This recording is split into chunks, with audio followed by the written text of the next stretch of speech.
उपराष्ट्रपति जगदीप धनखड़ ने नई दिल्ली में संगीत नाटक अकादमी पुरस्कार अमृत प्रदान किए। देश भर से 84 कलाकारों को सम्मान के तहत ताम्रपत्र सहित 1 लाख रुपए की नकद राशि दी गई।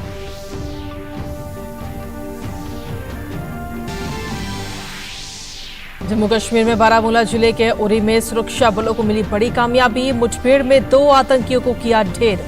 इलाके में तलाशी अभियान जारी।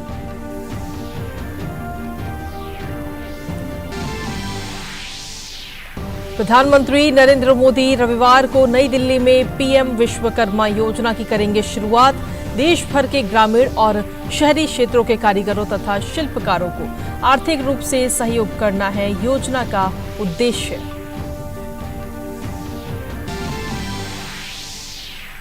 केरल के कोझिकोड में निपाह वायरस संक्रमण पर नियंत्रण के लिए कई नियम लागू। पड़ोसी राज्य तमिलनाडु और कर्नाटक भी अलर्ट पर। केंद्र और आईसीएमआर का उच्च स्तरीय दल कोझिकोड में हालात पर काबू पाने में जुटा।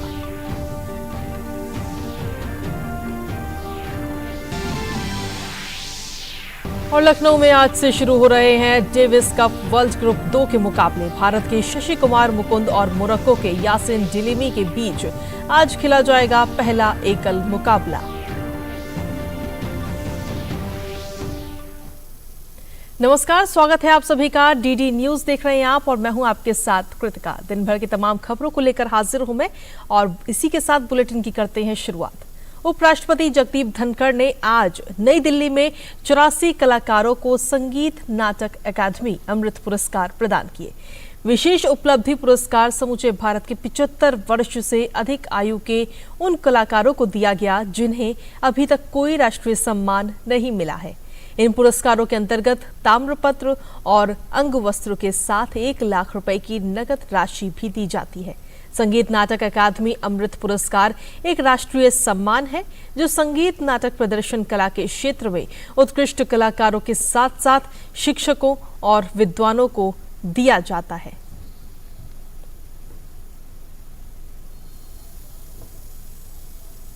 किस तरीके से दिए जाते थे, रसूख कहां तक काम आता था, सबको पता है। मैं विवेचन नहीं करना चाहता, पर पिछले गत सालों में पद्म अवार्ड उनको दिए गए जिनको कभी उम्मीद नहीं थी और मिलने के बाद समाज ने कहा सही आदमी को दिया, सही महिला को दिया।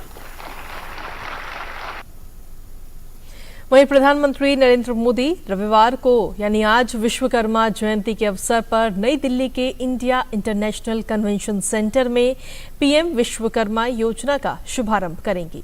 इसका उद्देश्य न केवल देश भर के ग्रामीण और शहरी क्षेत्रों के कारीगरों साथ ही शिल्पकारों को आर्थिक रूप से समर्थन देना है, बल्कि स्थानीय उत्पादों, कला और शिल्प के माध्यम से सदियों पुरानी परंपरा, संस्कृति और विविध विरासत को जीवित और समृद्ध रखना भी है।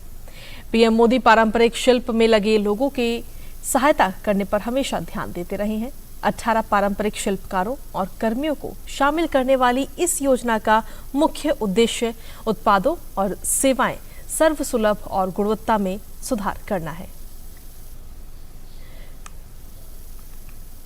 तो आपको बता दें कि आने वाले कल यानी कि रविवार को प्रधानमंत्री नरेंद्र मोदी इस योजना का शुभारंभ करेंगे। पीएम विश्वकर्मा योजना का शुभारंभ कल प्रधानमंत्री करते हुए नजर आएंगे। वहीं कामगारों के लिए इस बार की विश्वकर्मा जयंती कुछ खास होने जा रही है। कल से शुरू होने जा रही पीएम विश्वकर्मा योजना को लेकर पूरे देश भर के कारीगर और शिल्पकार बेहद खुश हैं। हिमाचल प्रदेश के चंबा और लाहौल स्पीति के कारीगरों में इस योजना को लेकर खासा उत्साह है। आइए देखते हैं इसी पर आधारित ये खास रिपोर्ट। देश में हर वर्ग के कल्याण और स्वरोजगार के लक्ष्य की पूर्ति के लिए कई योजनाएं केंद्र सरकार द्वारा चलाई गई हैं। प्रधानमंत्री नरेंद्र मोदी जमीनी स्तर के कामगारों के कल्याण के लिए विश्वकर्मा योजना शुरू करने जा रहे हैं। योजना के जरिए कामगारों को उनकी कला के जरिए उचित मंच देना है। हिमाचल प्रदेश का चंबा जिला अपनी हस्तशिल्प कला के लिए विख्यात है और अपनी परंपरागत विरासत को संजोए हुए है। यहाँ का चंबा रुमाल, चंबा चप्पल और चंबा चुख यानी मिर्च की चटनी समेत तमाम उत्पाद प्रदेश ही नहीं बल्कि देश में अपनी पहचान बनाए हुए हैं। चंबा चप्पल बनाने वाले कारीगर इस योजना को लेकर बेहद उत्साहित नजर आ रहे हैं। ये काम मैंने अपने पिता, अपने दादा, अपने चाचा, यानी कि मेरा ये पारिवारिक काम है और इसी काम को आगे बढ़ाए हुए मैं अपने परिवार का पालन पोषण कर रहा हूँ। भारत सरकार भी 17 सितंबर को विश्वकर्मा के नाम से रोजगार की एक नई योजना लेकर आने वाली है, जिसमें देश के प्रधानमंत्री देश के विभिन्न हिस्सों से और विशेषकर हिमाचल प्रदेश के जिला चंबा से चंबा चप्पल से संबंध रखने वाले कारीगरों को अपनी कला और उसको राष्ट्रीय स्तर तक पहुंचाने के लिए एक कार्यक्रम का आयोजन है। वहीं हिमाचल का जनजातीय जिला लाहौल स्पीति में हथकरघा और लकड़ी के सामान बनाने वाले युवा दंपति को विश्वास है कि पीएम विश्वकर्मा योजना के शुरू होने के बाद दस्तकार और कारीगर आर्थिक रूप से सशक्त होंगे। आज जो हमने प्रधानमंत्री विश्वकर्मा योजना के बारे में सुना तो काफ़ी अच्छी योजना लगी ये, इसके ज़रिए जो हम जैसे लघु व्यवसाय वाले हैं जो भी है उनके लिए बहुत अच्छी पहल है ये। पिछले 2-3 साल से हथकरघा का काम कर रहे हैं, जो सोलता घर वगैरह बनाते हैं। प्रधानमंत्री विश्वकर्मा योजना के बारे में हमें पता चला और ये जो हथकरघा का जो काम करते हैं उनके लिए बहुत अच्छी योजना है और इससे हम जैसे कारीगरों को आर्थिक मदद मिल रही है। प्रधानमंत्री विश्वकर्मा योजना के तहत कौशल उन्नयन, टूल किट प्रोत्साहन, डिजिटल लेन देन के लिए प्रोत्साहन और विपणन सहायता प्रदान की जाएगी।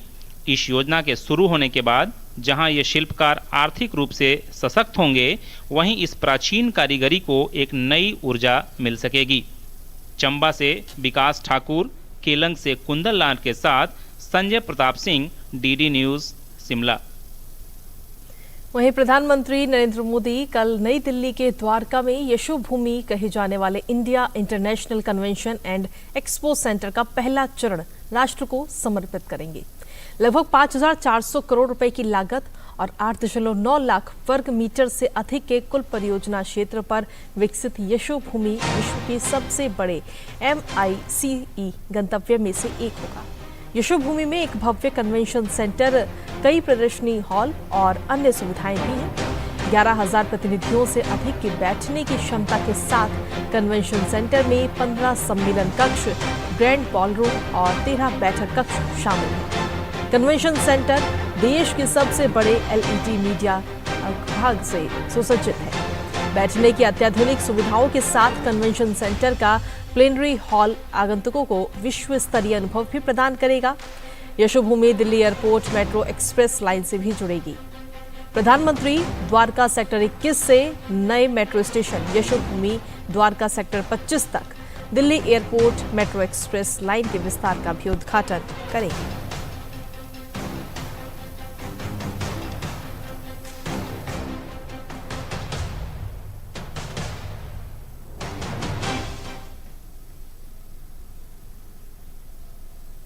और इसी बीच चलिए सीधा रुक करते हैं इस वक्त आगरा का, जहां पर हेल्थ मिनिस्टर मनसुख मांडविया इस वक्त मौजूद हैं। क्या कुछ कह रहे हैं, सुनते हैं।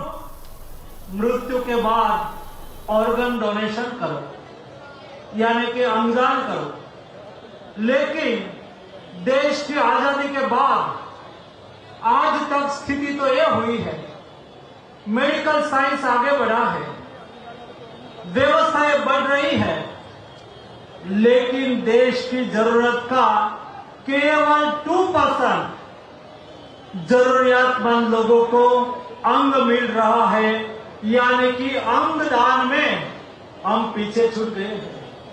मैं मानता हूं कि इससे बड़ा कोई पुण्य नहीं हो सकता है। हम जीते हैं, हमारी आंख से दुनिया को देख सकते हैं। मैं यहां कार्यक्रम पर मंच से आप सबको देख रहा हूं, आप सब भी मुझे मंच पर देख रहे हैं, लेकिन हमारे मृत्यु के बाद हम किसी को नहीं देख सकते हैं। हम हमारे मृत्यु के बाद हमारी आंख के द्वारा, हमारी आइज के द्वारा दुनिया को देखना चाहते हैं। दोस्तों, उत्तम कार्य है, हम आंख का दान कर दे, आई डोनेट कर दे। हम दुनिया में नहीं रहेंगे, लेकिन हमारी आई के द्वारा दूसरी व्यक्ति हमारी आई के द्वारा दुनिया को देखती रहेगी। दोस्तों ऐसा अमरत्व प्राप्त करने का जो कोई कार्य है तो दोस्तों अनुदान है। मैं कल एक वीडियो देख रहा था और ये वीडियो में एक माता अपने 23 साल के बेटा का अकस्मात में मृत्यु हो गया था और उन्होंने अपने बेटा का हार्ट का डोनेट कर दिया। एक 26 साल की महिला जिसको छोटे छोटे बच्चे थे, ये बच्चों को पालने की उसकी जिम्मेवारी थी, ऐसी एक महिला को ये हार्ट डोनेट के रूप में दिया गया। एक महिला को हार्ट डोनेट के रूप में मिला, उसके शरीर में हार्ट इम्प्लांट किया गया। दोस्तों मां को हुआ कि मेरा बेटा इस दुनिया में नहीं है, लेकिन मेरा बेटा ये महिला के दिल में धड़क रहा है, मैं उसको मिलने चाहता हूं। मैं वीडियो में देख रहा था ये मां जिस महिला ने उसका हार्ट लिया था, ये महिला को जाके मिली, उसके आंख में आंसू था और डॉक्टर साहब ने उसके कान में स्टेथोस्कोप लगाया और मां को कहा कि सचमुच आप आपके बेटे की धड़कन सुनना चाहती हो, तो स्टेथोस्कोप महिला के हार्ट पर लगाया। ये महिला की आंख में भी आंसू था, मां के आंख में भी आंसू था, बगल में छोटे छोटे बच्चे बैठे थे, महिला को जीवन दान मिला था। मां को यह संतोष था कि मेरा बेटा का हार्ट महिला को जीवन दान दे रहा है और ये हार्ट को मैं भली भांति महसूस कर रहा हूं। दोस्तों उससे बड़ा पुण्य का कार्य क्या हो सकता है। मुझे आज मेरे साथी मंत्री बघेल साहब को मैं अभिनंदन करना चाहूंगा। मैं जब ये ऑर्गन डोनेशन की बात कर रहा था और मैंने कहा कि प्रधानमंत्री जी के जन्मदिन 17 सितंबर से लेके 2 अक्टूबर यानी कि गांधी जयंती तक 15 दिन देश सेवा पखवाड़ा मना रहा है। इस सेवा पखवाड़ा में हम मोदी जी के लिए क्या करें? मोदी जी तो मानवता की सेवा कर रहे हैं, गरीबों को मुफ्त इलाज दे रहे हैं, 5 लाख तक देश के 60 करोड़ लोगों को मुफ्त इलाज की गारंटी दे रहे हैं, गरीब शोषित और वंचितों के प्रति अपना दायित्व लगातार अदा कर रहे हैं। हम मोदी जी के लिए क्या करें?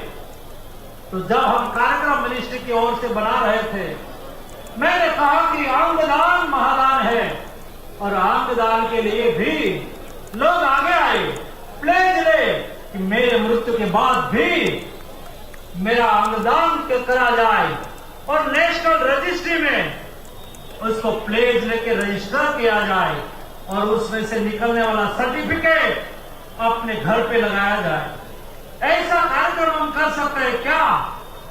उस वक्त हमारे बघेल जी ने मुझे कहा कि मंत्री जी ये शुरुआत मेरे लोकसभा सीट से करिए। समूह में हम 5000 की संख्या में प्लेज लेके देश में संदेश देना चाहते हैं। सामान्य जनता में जागृति बढ़ाना चाहते हैं। दूसरे को जीवन प्रदान करने के लिए हम अपना ऑर्गन को डोनेट करें और ये पहला कार्य प्रधानमंत्री जी के जन्मदिन के पूर्व दिन पर आगरा में एक कार्यक्रम करके देश को संदेश दिया है। आप सबको मैं अभिनंदन करना चाहता हूं, आप सबको मैं वंदन करना चाहता हूं। आपके यहाँ आगरा की धरती से निकला हुआ संदेश देश में ऑर्गन डोनेशन को प्रोत्साहित करेगा, दूसरे लोगों को जीवन प्रदान करेगा और देश में आज केवल 2% ही ऑर्गन रिक्वायरमेंट के व्यक्तियों को यानी कि ऑर्गन की जरूरत है ऐसे लोगों को ऑर्गन मिल रहा है, वो बढ़ के 100% जिसको भी ऑर्गन चाहिए डोनर लिस्ट तैयार है। उसमें से किसी का भी मृत्यु हुआ हो तुरंत ही सभी हॉस्पिटल में, नोटों में, सोटों में अलर्ट आ जाए कि कोई व्यक्ति का मृत्यु हुआ है, उन्होंने प्लेज दिया है कि ऑर्गन डोनेट करना चाहते हैं उसके यहाँ टीम पहुंच जाए। ये हम जनता की ओर से अपेक्षा रखते हैं। दूसरी ओर सरकार ने भी उसके लिए तैयारी कर ली है। हमने तो आगरा से आप मनसुख मांडविया को इस वक्त सुन रहे थे, जिन्होंने जो कि एक कार्यक्रम में हिस्सा ले रहे थे। आयुष्मान भव अभियान के तहत अंगदान संकल्प लेने का ये पूरा कार्यक्रम था, जिसमें उन्होंने कहा कि आज देश में सिर्फ 2% ऐसे लोग हैं जो अंगदान करते हैं। प्रधानमंत्री नरेंद्र मोदी देश के लाखों लोगों को मुफ्त इलाज भी मुहैया करा रहे हैं। साथ ही उन्होंने बताया कि सेवा पखवाड़ा इस वक्त मनाया जा रहा है 17 सितंबर से 2 अक्टूबर तक, और साथ ही सभी लोगों से गुजारिश भी की कि आप सभी अपने अपने शरीर का एक अंग जरूर दान करें, जिससे कि जरूरत पड़ने पर किसी मरीज के वो काम आ सके। इसी के साथ खबरों में आगे बढ़ते हैं। कश्मीर के बारामूला में लाइन ऑफ कंट्रोल के पास उरी हथलंगा इलाके में आज हुई एक मुठभेड़ में सुरक्षा बलों ने 2 आतंकवादियों को मार गिराया है। इस इलाके में सुबह आतंकियों के देखे जाने के बाद सेना और पुलिस ने संयुक्त ऑपरेशन शुरू किया था। इस दौरान आतंकियों ने फायरिंग की, सुरक्षा बलों ने जवाबी कार्रवाई की। सुरक्षा बल इस इलाके में अभी भी तलाशी अभियान चला रहे हैं।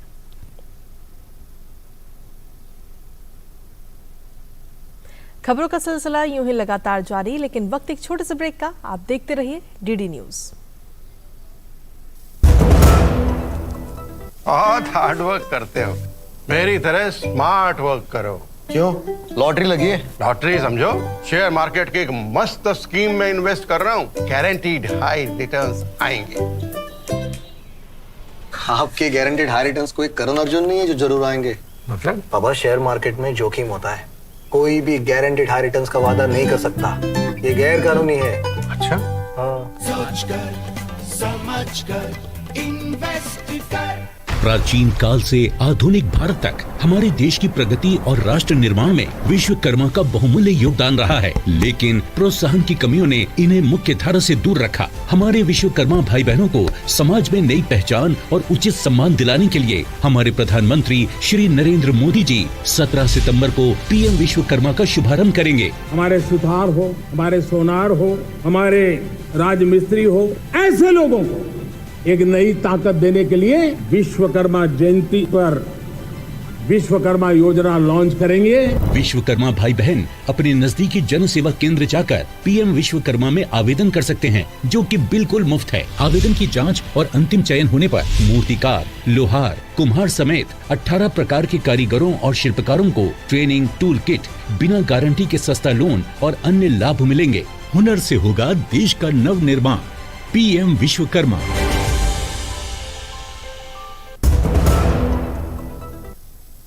और ब्रेक के बाद एक बार फिर से स्वागत है आप सभी का। खबरों में आगे बढ़ते हैं। नेशनल इन्वेस्टिगेशन एजेंसी यानी कि एनआईए कथित आतंकी साजिश के मामले में तमिलनाडु के कोयम्बटूर में कई स्थानों पर छापेमारी कर रही है। सूत्रों के अनुसार कोयम्बटूर में 2022 कार बम विस्फोट मामले में यह छापेमारी की गई है। कोयम्बटूर में पिछले साल ईश्वरन कोविल स्ट्रीट में मौजूद प्राचीन थिरुकोविल मंदिर के सामने एक आईईडी से लदी कार में धमाका हुआ था और बाद में एनआईए ने इस मामले की जांच अपने हाथ ले ली थी।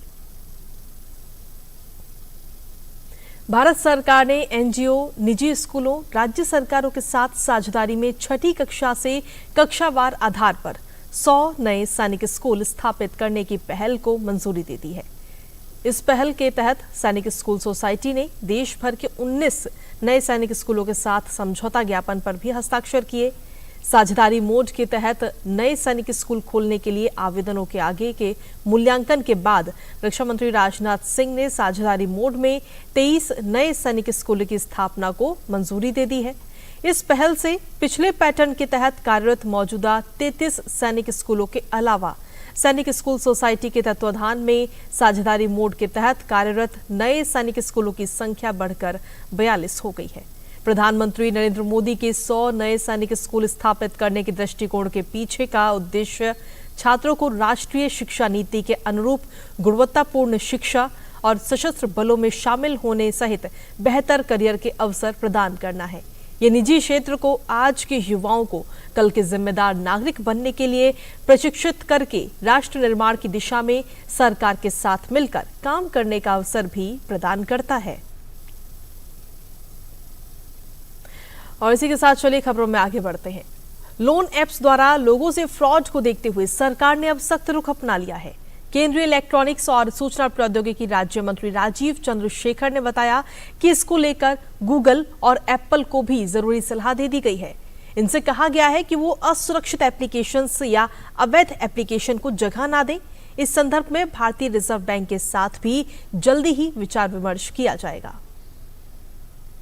That both Google Play Store and the Apple App Store has many apps that are used by Indians and Indian citizens for different applications, and there is certainly one set of apps that we have been tracking, which are loan apps, and just about 6 to 8 months ago, MeitY and the Home Ministry combined took down and blocked about 120 odd loan apps that were illegally operating in India. We have issued an advisory to themselves, to both Google and to Apple, that they must not onboard unsafe apps or illegal apps, because it is our government's objective and mission to keep the internet safe and trusted for all digital Nagriks. And we intend to have earliest a meeting with the RBI to make sure there is a whitelisting. That means there is a norm of only allowing permitted loan apps on these two play stores. वहीं रक्षा मंत्री राजनाथ सिंह ने सनातन के खिलाफ बयानबाजी की आलोचना की है। राजनाथ सिंह ने लखनऊ में कहा कि सनातन धर्म ने वसुधैव कुटुंबकम का संदेश दिया है। दुनिया की कोई ताकत सनातन धर्म को समाप्त नहीं कर सकती। बहुत ही दुर्भाग्यपूर्ण है। सनातन धर्म का जहाँ तक प्रश्न है, यह नित्य नूतन फिर पुरातन है। सनातन धर्म एक ऐसा धर्म है जिसने कि वसुधैव कुटुंबकम का संदेश दिया है, यानी जाति पंथ मजहब इन सब सारी चीजों से ऊपर उठकर पूरा विश्व ही हमारा परिवार है। यह संदेश देने वाला जी कोई धर्म है तो सनातन धर्म है। यह न इसका आदि है न अंत है। दुनिया की कोई ताकत इस सनातन धर्म को समाप्त नहीं कर सकती। वहीं राजस्थान के 20 से ज्यादा जिलों में बारिश को लेकर येलो अलर्ट इस वक्त जारी किया गया है। जयपुर मौसम केंद्र के अनुसार आने वाले 2 से 3 दिन में राज्य के अधिकांश भागों में बारिश के आसार रहेंगे। राज्य में 19 सितंबर तक मानसून के सक्रिय रहने की संभावना जताई गई है। इस दौरान अलग अलग इलाकों में कहीं भारी से बहुत भारी बारिश का भी पूर्वानुमान है।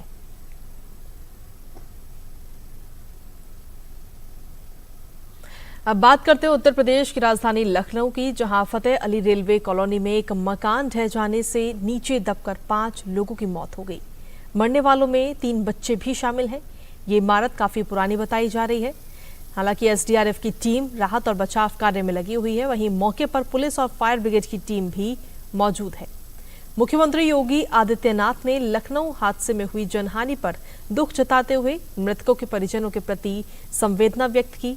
सीएम योगी ने अधिकारियों को तत्काल मौके पर पहुंचकर राहत बचाव कार्य में तेजी लाने के निर्देश दिए हैं। उन्होंने दुर्घटना में घायलों का समुचित उपचार कराने का भी निर्देश दिया। अब बात करते हैं ग्रेटर नोएडा की, जहां आम्रपाली बिल्डर्स की एक निर्माणाधीन साइट पर अचानक से लिफ्ट गिर जाने से हादसे में मरने वालों की संख्या अब बढ़कर 8 हो चुकी है। शुक्रवार को हुई इस घटना में पहले 4 मजदूरों की मौत हो गई थी और 5 अन्य लोग घायल हो गए थे, जिनकी हालत भी काफी नाजुक बनी हुई थी।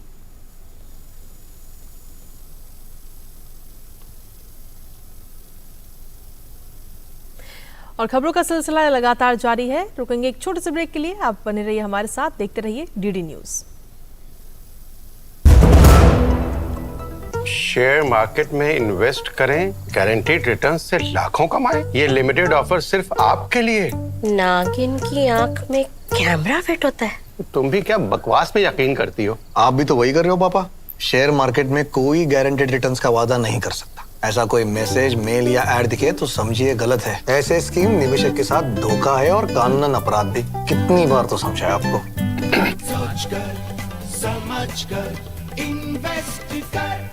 प्राचीन काल से आधुनिक भारत तक हमारे देश की प्रगति और राष्ट्र निर्माण में विश्वकर्मा का बहुमूल्य योगदान रहा है, लेकिन प्रोत्साहन की कमियों ने इन्हें मुख्य धारा से दूर रखा। हमारे विश्वकर्मा भाई बहनों को समाज में नई पहचान और उचित सम्मान दिलाने के लिए हमारे प्रधानमंत्री श्री नरेंद्र मोदी जी 17 सितंबर को पीएम विश्वकर्मा का शुभारंभ करेंगे। हमारे सुथार हो, हमारे सोनार हो, हमारे राजमिस्त्री हो, ऐसे लोगों को एक नई ताकत देने के लिए विश्वकर्मा जयंती पर विश्वकर्मा योजना लॉन्च करेंगे। विश्वकर्मा भाई बहन अपने नजदीकी जन सेवा केंद्र जाकर पीएम विश्वकर्मा में आवेदन कर सकते हैं, जो कि बिल्कुल मुफ्त है। आवेदन की जांच और अंतिम चयन होने पर मूर्तिकार, लोहार, कुम्हार समेत 18 प्रकार के कारीगरों और शिल्पकारों को ट्रेनिंग, टूल किट, बिना गारंटी के सस्ता लोन और अन्य लाभ मिलेंगे। हुनर से होगा देश का नव निर्माण।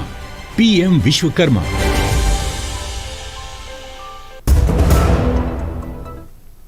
और ब्रेक के बाद एक बार फिर से स्वागत है आप सभी का। खबरों में आगे बढ़ते हैं। प्रधानमंत्री मत्स्य संपदा योजना ने देश भर के किसानों को लाभान्वित किया है। मछली पालन करने वाले हितग्राही इस योजना का लाभ उठाकर अपनी आमदनी को बढ़ाने में सफल हुए हैं और ऐसे ही कुछ सफल मत्स्य उत्पादक इंदौर में आयोजित कार्यक्रम में भी शामिल हो रहे हैं। मुझे मत्स्य संपदा योजना के अंतर्गत तालाब निर्माण एवं फिश क्यूज के लिए मुझे विभाग से राशि स्वीकृत की गई, जिसके कारण मुझे पहले मैं परंपरागत खेती करता था जिसमें धान और गेहूं की खेती होती थी, जिससे मेरा भरण पोषण नहीं हो पाता था। लेकिन मत्स्य संपदा योजना के अंतर्गत मुझे ये लाभ मिलने से मेरी आय में अंतर आ गया है, जिसके कारण मैं आज अपने भरण पोषण में और आर्थिक स्थिति में मुझे सुधार मिला है। इसके लिए मैं प्रधानमंत्री मोदी जी का धन्यवाद करता हूँ। हमारे यहाँ के जो प्रगतिशील मत्स्य कृषक हैं, जो विभिन्न योजनाओं के अंतर्गत प्रधानमंत्री मत्स्य संपदा योजना के अंतर्गत विभिन्न योजनाओं से लाभान्वित हुए हैं, उनको हम जो प्रधानमंत्री मत्स्य संपदा योजना की 33वीं वर्षगांठ मनाई जा रही है उसमें शामिल होने के लिए यहाँ से चयनित करके भेज रहे हैं। मुझे प्रधानमंत्री मत्स्य संपदा योजना से इंसुलेटेड वाहन प्राप्त हुआ है। ये वाहन मिलने से मेरी आय में काफ़ी वृद्धि हुई है। लगभग 1000 रुपये प्रतिदिन कमाने लगा हूँ। वहीं उत्तर प्रदेश के अलीगढ़ जिले में भी मत्स्य पालन और जलीय कृषि क्षेत्र में निवेश को बढ़ाने के उद्देश्य से शुरू की गई प्रधानमंत्री मत्स्य संपदा योजना को 3 साल पूरे हुए हैं। 2020 में शुरू हुई इस योजना के अंतर्गत जिले में 72 से ज्यादा लोगों को लाभ दिया गया, जिसमें 60% अनुदान अनुसूचित जाति और महिलाओं को दिया गया। इससे जिले में मछली का उत्पादन बढ़ने के साथ लोगों की आय में भी इजाफा हुआ है। प्रधानमंत्री मत्स्य संपदा योजना 2020 से लागू हुई है।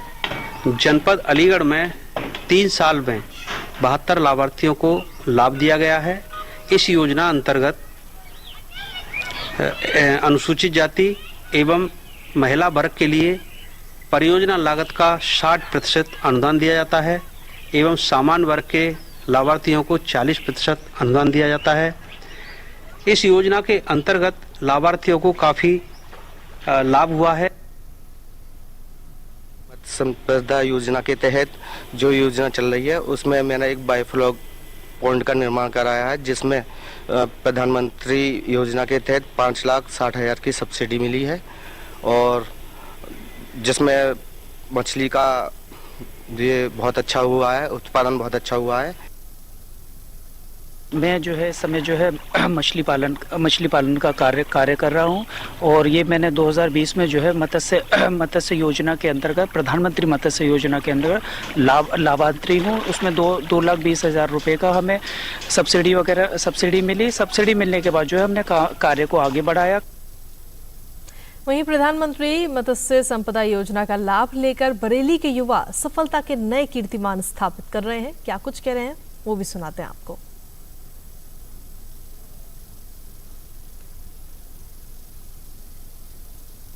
यह प्रधानमंत्री मत्स्य संपदा योजना के अंतर्गत एक प्रोजेक्ट है जिसके अंतर्गत आपको 60% की सब्सिडी मिलेगी। बहुत सोचने के बाद, बहुत समझने के बाद मुझे लगा कि मुझे इस कार्य को करना चाहिए और मैं अधिकारियों के साथ मिलकर मैंने ये प्रोजेक्ट के लिए चालू करा काम। 2 प्रोजेक्ट मैंने लिए। पहला प्रोजेक्ट था बायोफ्लॉक, दूसरा प्रोजेक्ट था RAS। यह प्रोजेक्ट सेंट्रल गवर्नमेंट की तरफ से हमारे माननीय श्री नरेंद्र मोदी जी द्वारा दिया गया है, जिसमें हमको प्रोजेक्ट में 60% की सब्सिडी मिली और मैं धन्यवाद करूंगा हमारे प्रधानमंत्री जी का, जिनके सहयोग से ये प्रोजेक्ट लगा। मेरे पास ये 1 एकड़ ज़मीन करीब थी जिसमें मैं खेती करता था, जिससे मैं लाभ नहीं उठा पाता था। तो मुझे मत्स्य विभाग में मैंने संपर्क किया, तो वहाँ से मुझे अधिकारियों से पता लगा, तो मैंने प्रधानमंत्री मत्स्य संपदा योजना से ये बायोफ्लॉक और नेचुरल फ्लॉक एक मैंने लिया, जिसमें मुझे 60% की सब्सिडी मिली गवर्नमेंट की तरफ से। और इसमें मैं तो रोज़गार प्राप्त कर ही रहा हूँ। पिछले साल मैंने शुरू किया अपना बायोफ्लॉक। इसमें मैंने पिछली बार एक क्रॉप निकालने की वजह लगभग मैंने 6 से 7 लाख रुपये प्रॉफिट निकाला मैंने 3 बीघे से। इस बार ही मैंने नई क्रॉप डाली है जो लगभग तैयार है, और इसके लिए मैं प्रधानमंत्री जी का बहुत बहुत धन्यवाद करना चाहूँगा, जो किसान भाइयों को इतनी बढ़िया बेहतरीन योजना का उन्होंने लाभ उठाने के लिए मौका दिया है। और चलिए अब बात करते हैं लखनऊ की, जहां विजयंत खंड स्टेडियम में आज से डेविस कप वर्ल्ड ग्रुप 2 के मुकाबले शुरू हो रहे हैं और इसका ड्रॉ शुक्रवार को मुख्यमंत्री योगी आदित्यनाथ ने निकाला था। भारत के शशि कुमार मुकुंद और मोरक्को के यासीन डिलिमी के बीच पहला एकल मुकाबला खेला जाएगा। उत्तर प्रदेश के लिए यह अत्यंत स्मरणीय क्षण है कि लगभग 23 सालों के बाद डेविस कप का आयोजन राजधानी लखनऊ में होने जा रहा है। भारत की ओर से रोहन बोपन्ना भी इस प्रतियोगिता में हिस्सा ले रहे हैं। और खबरों का सिलसिला डीडी न्यूज पर यूं ही लगातार जारी है। फिलहाल मेरे साथ इस बुलेटिन में इतना ही। नमस्कार।